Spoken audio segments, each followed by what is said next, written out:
welcome to MzansiOz Diary. My name is Connie. If you're new here, you're very much welcome. So today's topic is just a recap about the former Miss South Africa contestant Chidimma. Now, Chidimma, if you guys are new here, I may have spoken about her when the story broke out a while back.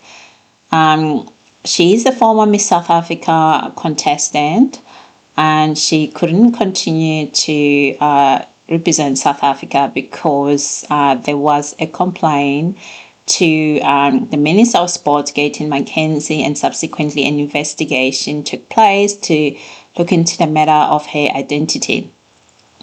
So she then subsequently, as a result of that investigation, she then pulled out of Miss South Africa. So Gayton McKenzie has praised ANC Secretary General Fikile Mbalula for urging the Home Affairs Minister to clarify the nationality laws concerning Miss South Africa finalist Chidimma Adetshina. Adetshina, who has Nigerian lineage, has faced backlash on social media, with some calling for her disqualification. Speaking on Morning Live, McKenzie stated that if Adetshina is proven to be a South African citizen, he will be the first to apologize. We must never be deaf. The people that voted for me are confronting me as their leader and say, can you check this woman is not South African? And I said, no, we can't just make the accusation. Let us check into the matter. And, I can't be blamed for saying that, so I should just ignore the people that voted for me. I can't do that. So I went to go check in the matter, and then we hit a brick wall. And people just want to answer. I was in Paris now. I had to meet with Anand Singh at a meeting. And then they wanted my passport. I had to stand 10 minutes, and I wasn't angry. Yeah. And I wasn't angry because they asked me for my passport. Every time you can be stopped here and they'll ask you for your license. You can be stopped here leaving the school. Why can't she just produce and say she's South African? There are beautiful South African young ladies that might be robbed of opportunity. But here's my biggest fear. If she's South African, I'll be the first person to apologize on behalf of everybody that is wrongly accused. I'll be the first one. Yes, as you have heard from Gayton McKenzie, the Minister of Arts and Sports and Culture. So that's his portfolio. So Miss South Africa follow under his ministry. And so in South Africa, Miss South Africa as that beauty contest, as some might call it, is actually run in like a corporation. So there's a lot of eligibility criteria that a person must actually possess to enter Miss South Africa. The number one is the legality, which is a person must be a South African citizen, not a resident, but a citizen of South Africa. And the second thing that is required is that the person must embody the South African culture. Okay, so the issue here stems from people recognizing her culture that she was claiming to be. First, she claimed to be a Zulu, her mother to be a Mozambican with Zulu roots or something of that culture. But then people could not identify and find any. She could not elaborate how she was, because when you get interviewed, you get asked about her culture. Everybody, we're talking about where they're from, where their family is, and their identity. As you would, when you introduce yourself to a nation, you must be able to people must really relate to who you are actually in the contest, and where the requirement of that contestant is that you must meet those two criteria. So the issue is that with her is that when that she was introducing herself to South Africans, she introduced herself and she failed to actually introduce that part of her. And then people started asking questions and started asking even the last name. How come her last name is the way it is? It's not South African last name. South African last name, and very much you can distinctly identify South African indigenous last name. Okay, we're talking about indigenous South African here. And so they could not identify that. And also when we talk about South African culture, we're talking in that context of the many diverse culture that South Africa has, and stem from these diverse languages there's 12 of them. 12 is a sign language. We'll talk about the 11 spoken languages. In those 11 spoken language, people that speak those language, of those 11, none of them are indigenous South African languages. They stem from a distinct culture, ethnicity in South Africa. So when we talk about that culture of South Africa, we're talking about the broader sense of the diverse culture of South Africa. So she could not be put into that South African culture when she was interviewed, when she introduced herself to South Africans, and then they start asking questions, and then there is requested investigation because the requirement to be enter Miss South Africa, you first must be a South African citizen, secondly must embody the South African culture. You do hear a lot of stuff from diaspora, African diaspora mainly, questioning people like Mia Leroux, why Mia Leroux is Miss South Africa, why couldn't Chidimma be Miss South Africa? Mia Leroux, her culture is an Afrikaner culture. It's a culture of South Africa. So we have about 400 years of history of the Boer culture in South Africa. So her culture can be identified in that culture. So she is a South African. She's more South African than Chidimma. Okay, this is something you need to understand here, people. Very important you hear this because that's what catch a lot of people out. So this is South Africa. This is the culture. It's very diverse, and we recognize that diversity. So it's not about the race thing that most people who are pointing out Maya Leroux and Chidimma, the argument is about race. That is their race. If you're talking about her, white women, and you're talking about Chidimma, black women, then you're talking about race. Here we're talking about a culture. Okay, we are diverse nation. We are rainbow nation. So you can find all race, ethnicity in South Africa, just like you would find here in Australia, different races and ethnicity. But in that race and ethnicity, there is a distinct shared culture and history of more than 400 years. So that is uniquely to South Africa. Now, just giving you that background. So now we're going to go to the next clip and have a look at this clip and see how the case progressed. Okay, let's listen. The Department of Home Affairs fielded a number of questions from members of Parliament concerning the current investigation involving former Miss SA contestant Chidimma Adetshina. They revealed that the Hawks have now been roped in. The department's investigation is at an advanced stage. This investigation now includes the involvement of the Directorate for Priority Crime Investigation, the Hawks, and DPCI. The department's drive towards digitization will eliminate instances of fraudulent interference. This case highlights the need for caution as the department implements the court order on blocked IDs. And the department at this stage is obtaining legal advice on the implications of the alleged fraudulent activity on Ms. Adetshina's citizenship status. The department also revealed that they are also investigating staff members from the Department of Home Affairs. The department has identified officials who registered the birth at the Home Affairs office in Johannesburg. One of the officials has since passed on. The department is investigating two other officials who may have been involved in the alleged fraudulent scheme. And we have relied on records to establish that the South African mother whose identity may have been stolen was registered by her mother in 1982, and as a result she entered the National Population Register. Not only is Chidimma Adetshina's mother part of the investigation, but they're also saying that they're also looking into the alleged involvement of her father. But the Minister of Home Affairs says this is a broad investigation and it is complicated, and they don't want to leave any room or any loophole before they get to the courts.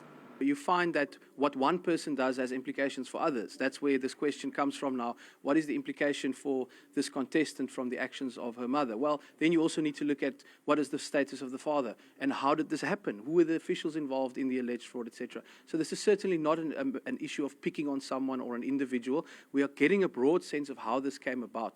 That's exactly why it's taking a bit longer, especially if you take into account the fact that this happened 23 years ago at a time when digitization was certainly not on the agenda. So we are very much looking through paper records, hospital files, engaging with people who know them, etc. For Newsroom Africa on Channel 405, I'm Tim Tongana in Parliament. So after that parliamentary briefing about her case, they gave her the opportunity and her mother to give the Home Affairs Department a reason why they shouldn't cancel her identity. And then she failed to respond to that, or she did not have a reason to do that. We can assume she failed or she didn't have a reason, but the outcome is that her identity was subsequently withdrawn and cancelled. She is not a South African citizen. First to this, identity and travel documents of former Miss South Africa contestant Chidimma Adetshina and her Mozambican-born mother are being cancelled. The Home Affairs Department says they are also facing probable fraud charges. Adetshina's case reached Parliament in August when the public questioned her heritage and nationality after she became a finalist in the Miss South Africa pageant. She travelled with her mum to Nigeria last month, where she won the Miss Universe Nigeria pageant. We couldn't find trace of the passport that she has been using to come to South Africa from Mozambique of the movement that went down to Nigeria. So from, as you have heard now, the status of her, she's not a South African citizen and she's allegedly facing identity theft and fraud, and we thought it was just her mother, but now it's both hers and her mother. So as a result of that, we also could hear from that clip that the Home Affairs spokesperson saying that they could not find the passport that was used by Chidimma's mother to enter or exit South Africa, the Mozambican passport. So we all assumed that her mother was Mozambican. But apparently, it is not true. Let's listen to her from the horse's mouth. For you, just as a reminder to some of our viewers who have no idea what happened, could you just give us a nutshell what happened, and then we'll just take it from there. Okay, so basically, in a nutshell, I competed for Miss South Africa, where I made it through to top 16. And when I made it through to top 16, it became a huge spark where people were like, how is a Chidimma South African, you know? So then people were not happy, or should I say South Africans were not happy, and felt like I wasn't a good representative for South Africa, and I was stealing a South African's spot, which I felt that was really unfair because I am also South African. And closer to the finale, unfortunately, certain things had to happen before, and a statement came out as well, which is the reason why I had to withdraw from the competition. So for clarity, how are you a South African? I was born in South Africa. Okay. Yes. Well, to Nigerian parents? Yes. Okay, just checking. So she's saying in that clip, she was born in South Africa to Nigerians' parents. And it explained why the Home Affairs could not trace and find her mother's passport. They're looking at a Mozambican's passport, which is what she was saying. The authority, even on national television when she was competing for Miss South Africa. So as a contestant, so they were looking at Mozambican passport. Her mother, she's admitting in this interview, her mother, both her parents are Nigerians. Okay, so now let's just listen a little bit. Africa. Yes. You have South African friends. You went to school, primary, secondary school. That's like your life. So do you feel somewhat betrayed by all that happened? That, okay, these are my people. I mean, yes, Nigeria. You didn't. I mean, you have our name. Your parents are Nigerians. Yeah, but you didn't grow up in Nigeria. You're practically South African. So do you have? Was there a sense of betrayal that these are my people? Why would they do this to me? Yes, for sure, definitely. I'm not going to lie about it. I felt betrayed. I felt hurt. Yeah, all I can say to that is that South Africans didn't betray this young woman. Parents betrayed you. Your parents are the one that betrayed you. by lying to you about your identity. You know, this story about Chidimma is one that actually echoes the illegal immigration in South Africa that has gotten out of control since the ANC took office. This is 23 years, and it involves a lot of corruption with the Home Affairs as well. For this identity theft and alleged corruption, alleged identity theft and corruption to actually be successful for 23 years, a Home Affairs official was involved, and one of them actually died, but one of them is subsequently been in jail, was charged and put in jail for this case, for her case. So the betrayal is not South Africa, the betrayal is from your parents. Until you admit that it is something morally wrong about parents and people that goes to this country and continue to invade this country and undermine that country's immigration laws in hoping that one day their kids will become the citizen of that country. South Africa doesn't have birth citizenship. Doesn't exist. It's only America and other few countries, and I think even UK has stopped that. It used to have that. Hence, Kemi Badenoch was able to become a British citizen through birth, but she didn't grow up in Britain. She actually grew up in Nigeria until she was 16. But then she went to Britain and continued her studies. She was born in Britain, but was raised in Nigeria up until the age of 16. The current leader of Conservative Party in the UK. But that type of immigration system, it doesn't exist in the UK anymore. And it used to be the same even in South Africa before 1996. People could become citizens by birth. That was changed a while ago. It's only America where birth determines citizenship. Okay? Remember the birth up movement, the Obama's birth up movement, show us the birth certificate. And that also determines whether a person can stand for to become a president of America. And so I'm going to cut this video, and I'm also going to play a clip of a lawyer in South Africa explaining this to the audience who were asking the question, and it also related to a Zimbabwean case of Zimbabwean nationals wanting their kids to be registered as South African citizens because they were born in South Africa.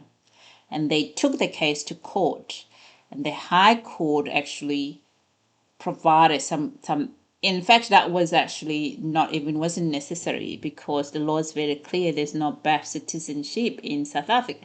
But in this case, as they do, they waste the court's time and resources.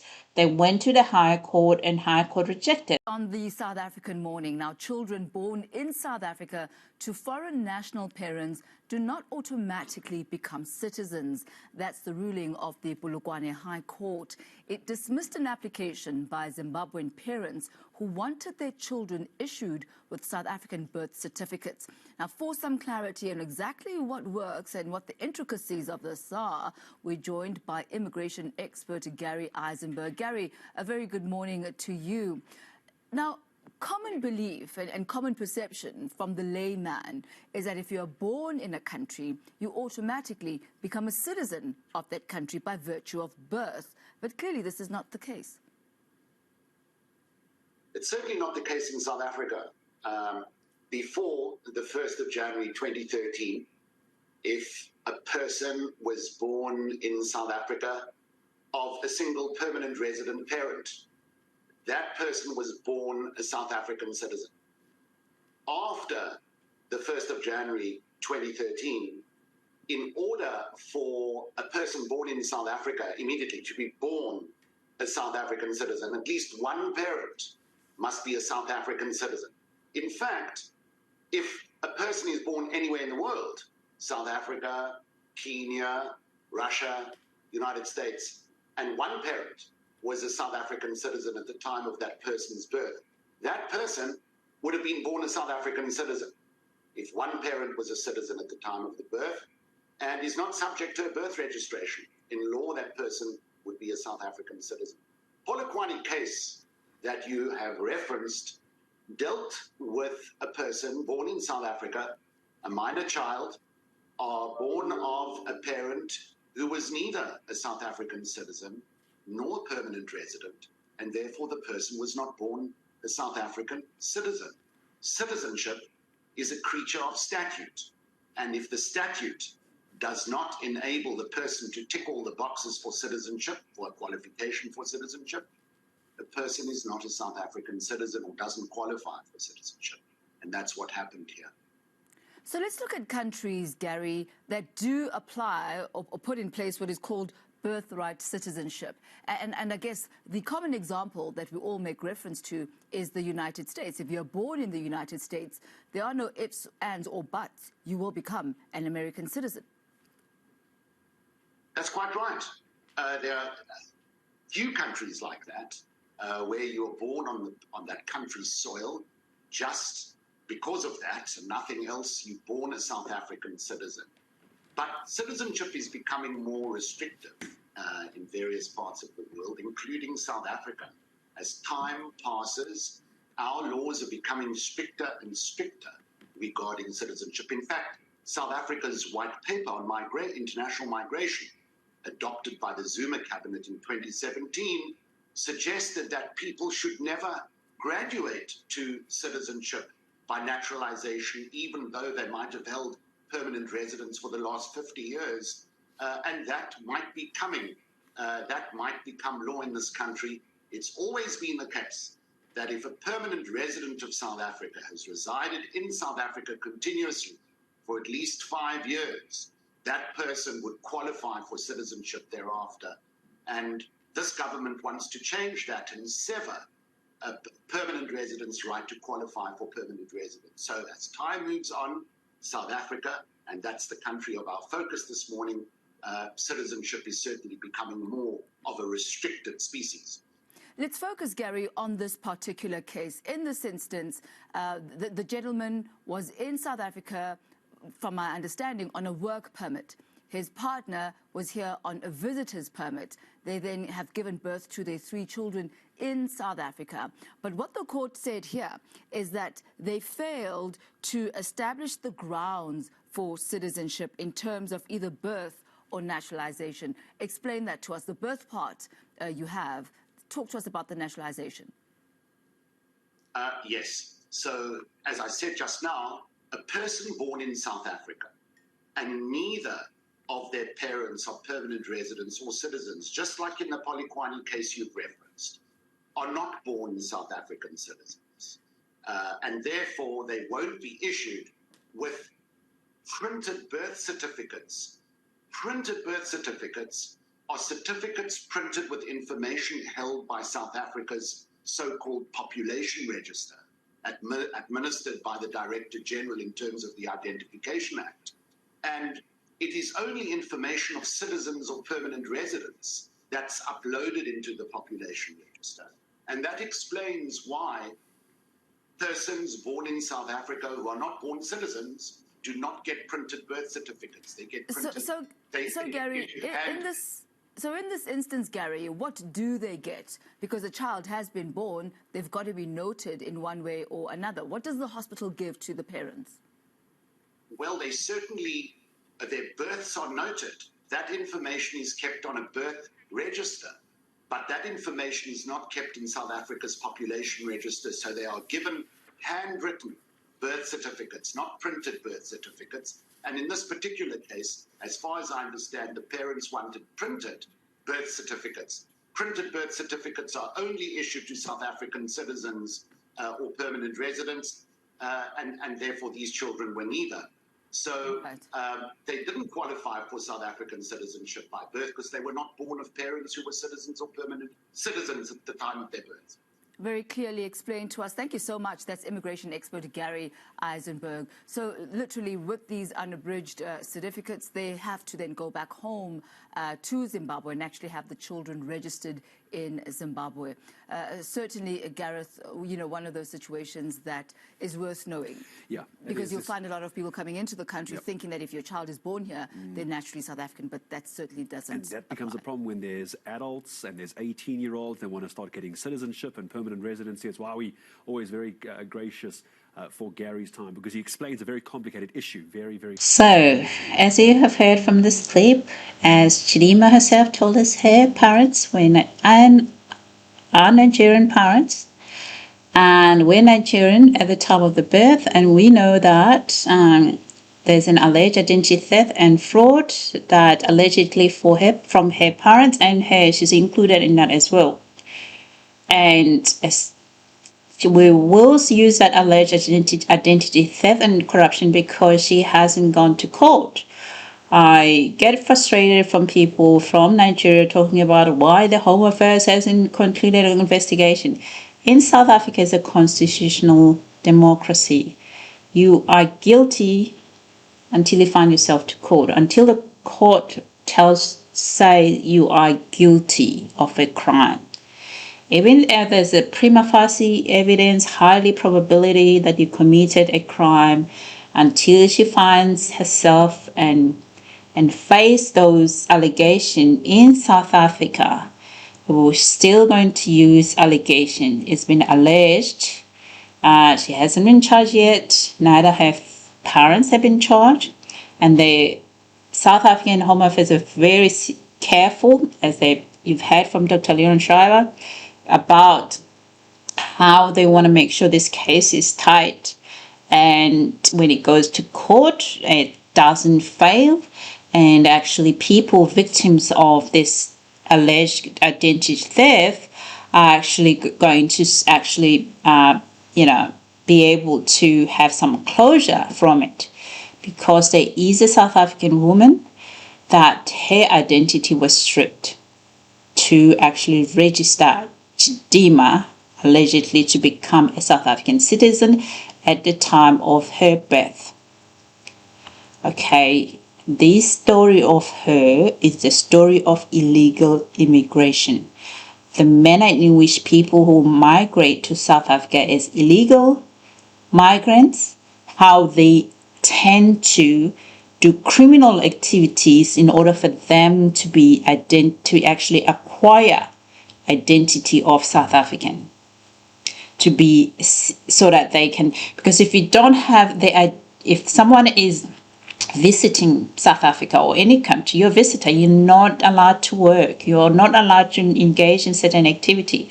So then when they realize they can't do that, what they do, they tend to commit this type of crime, identity theft, and the most victims of these stuff tend to be people in a low social class in South Africa who wouldn't otherwise be thinking about, I need to go and open a bank account, I need to go and apply for passport, I'm going to need to travel. So they're very selective in how they commit these level of criminality and how they rip these South African citizens their identity. And some of them, they actually involve fake marriages. They would marriages of convenience. So they would then visit, then they get someone who would agree to marry them, and then they pay that person a monthly fee to do that. That also is another matter that's been uncovered by the Home Affairs, that these people are doing that. However, because, as I said, the ANC, everything goes back to the ANC, the failure of governance. They knew this was happening, but they hadn't actually put a legislation to stop it. With either even to amending the constitution. Some of these stuff are happening because they don't want to admit that the constitution of South Africa needs to be amended. Some people are abusing that friendliness of that constitution. And because it can allow people to come in without documents and claim asylum, and they don't put people in refugee camp. And that, you've seen that it actually attracted a lot of criminals into South Africa. when they realize that they cannot do anything without this identity being formalized, then they start engaging with illegal activities. This whole thing of her, she is a victim of her parents' doing at the time, but it doesn't help that she doesn't actually acknowledge the crime that's been alleged to have been committed here until somebody asked her about this matter. And because every time when she get asked about this question, she said, oh, obviously it's a legal matter, I can't talk about it, I don't know anything about it. She always doesn't want to answer this question. But then she continued to say she's South African. She's not South African because she was born in South Africa of Nigerian parents at the time of her birth. Okay, that birth by had gone long time ago. I think it disappeared in 1996. That birth by citizenship by birth was stopped in 1996. Okay, the new democratic South Africa took place in 1994. 2 years after that, that was stopped, and it was backdated. Okay, so she would if what she's saying that her parents are Nigerians, and also we know that both her parents allegedly have been charged with this crime of identity theft because the father had some involvement as per Home Affairs. There's also some fraud being put in there because there are certain benefits for a citizen of South Africa. When they have a young child, they often get some money from the government to help them support with the child, the school fees, and even they go to school, public schools, they don't pay certain fees, certain things they don't, depending on how much they earn, they don't pay. So there's a lot of benefit a child born born as a South African from a South African parents of certain status. If they're low income, there's a lot of support the government provides for those community, and that is probably, I'm assuming that fraud comes from there, frauding the taxpayer in South Africa to have those benefits, pretend that you're a citizen, but you're not, you're giving birth to a citizen. And then it also, there's a victim because the mother, we can call this mother who is the South African mother whose identity was ripped off, could not register her child, okay? This case, allegedly she when she had given birth to her child, around about the same within 3 months, and then she went to get to try and register her child, and then Home Affairs said, no, you just gave back Chidimma. You just gave back to Chidimma about 3 months ago. How can you have another child? Oh my gosh, this is like a movie. How can you have another child? You gave back to another one 3 months ago. Just laughing, but people, they're victims here. Very seriously, this is a huge crime on itself for this woman, South African woman. And then as a result of that, that means she was kept out of registry. This is the true South African mother of whose identity was stolen by allegedly Adetshina's mother, allegedly Adetshina's parents. So that woman, she up until this saga came out, she remained without identity. She could not have her child registered as South African. She could not have those benefits for her children because her stuff was tied with Chidimma's mother. And this is the low-income family. This is not a people that they would say they could go and have lawyers and all that stuff. No. This is probably people living in rural areas that they probably, go to the city once, it'd be so expensive for them to go to the city once a month or so, even to go and fetch their passport or their identity documents. It would take a long time for them to do it because they wouldn't have enough financial means to do it because it's too far from where they live. But the fact that that woman could not get any benefits whatsoever for her to be a South African citizen as a result of this alleged crime of Chidimma's parents. It's enough to make South African boil and be angry about it. It makes me very angry about it. The level of criminality that South Africans are expected to enjoy and be happy about, in the name of we're afraid they're going to call us xenophobic if we complain. Just like the other video that I showed you, there were a group of them Nigerians complaining about how they felt like they were victims of, the container being held by the SARS. But they had not even gone through the process of registering, the process of eligibility, what they cannot bring into South Africa. But then they were crying as victims. And when I listen to Chidimma, I can hear the same narrative and the same lack of accountability, of understanding what occurred here, of empathy, of understanding that there is actually a victim here, and this is a sensitive matter.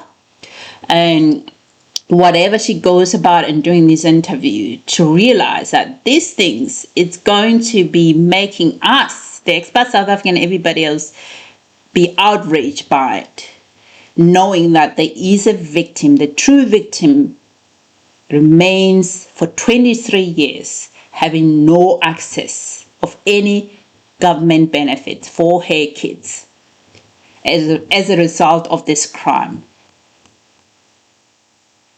Yep. All right, I'm gonna go. Thank you guys for listening. Please give your comment below. What do you think about this segment? What is the solution for illegal migration? Because it still remains an illegal migration problem. You're getting all this illegal miner, illegal deaths, spaza shop, daily spaza shop, identity theft. They all surround around illegal migrants in South Africa. This because migrants who are legally, they can become, after 4 years, they become permanent South African citizens, permanent residency, and then they can graduate, become citizen. At the time of her birth, if her parents were permanent residents, then she was born a South African citizen. We know from the Home Affairs that neither existed at the time of her birth. Okay? None of her parents, she's also admitted her parents are Nigerians. Okay? So that is the issue here. It's criminality, lawlessness that surround this saga of Chidimma. Till people like her understand this thing, we're still going to be here talking about another case similar to this one. Thank you guys for listening. Have a lovely day. Bye for now.